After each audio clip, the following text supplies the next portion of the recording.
Rob Erdos here in the Bell 429 at the Canadian Coast Guard at Ottawa Airport. Beside me is Dave Weir, and we're about to go flying and have a look at how the Bell 429 provides a new level of service for the Canadian Coast Guard around the country. Come on along, we're about to go flying. At this point, we're clear to start. Number 2's coming up. So temp's coming up. At 40%, the pressure comes up. 50%, the starter comes off. And the temp's still up to about 520, a nice, slow, smooth start. Saying throughout the flight that I thought the instrumentation on board was fantastic, and here's a bit of a panorama of what we've got to work with. Yeah, if you wouldn't mind, just run through that Category A thing briefly. That is a lovely thing, how you can set up the wind and weight situation for a performance calculation, and it's going to populate the display with all the information you would need to fly the Category A departure.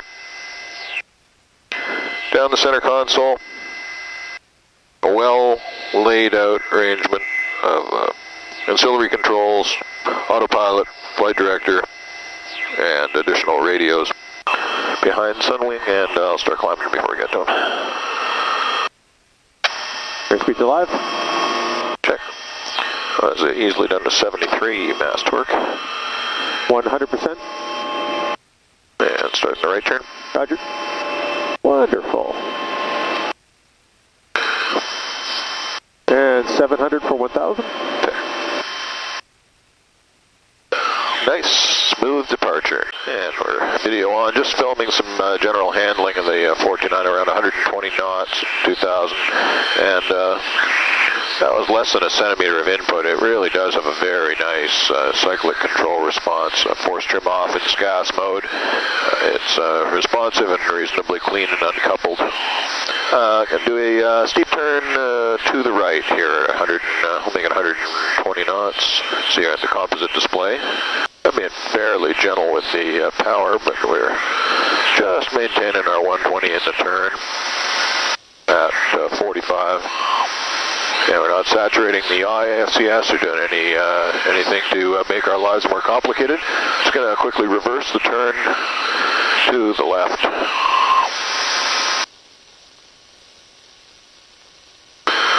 And that is a very pleasant and predictable helicopter. Rolling out down the river. Bring the power back a little bit. You can let go of everything now. All right, it's coupled in heading and alt. Roger. All right. And airspeed. And airspeed. Very nice. All right. So George will protect itself. So we could ask it to pull up to, as fast as it will go, up to 155 knots. Yep. It won't give it to us. So he'll probably give us to about 135 knots, and it will always go about 87, 88% torque. Now, what limit is it respecting there? It's respecting its own limitation of the fact that it doesn't trust itself not to over-torque. Okay, so it's a margin on maximum power. Exactly. Again, I'll shoot for the piano keys. And as we approach the hover, final 27. I'll preset that throttle toward 27 toward a hover power setting, so I don't do too much with it. Power comes down on approach. 200. Preset it at an approach power setting and let the good engine deal with it. Just going into 2.5 minutes now. We're not looking like we're going to need to droop. Nope. 110, and we're down well within. Traffic, 12 o'clock. Safe. Altitude, 0 miles. It's a beautiful thing. It's a beautiful thing. At about 105 on the indicator. According here, you're going to simulate an OEI, 2.5 minute OEI at a power range with a single engine torque of 62, the NR sitting at 100, no droop.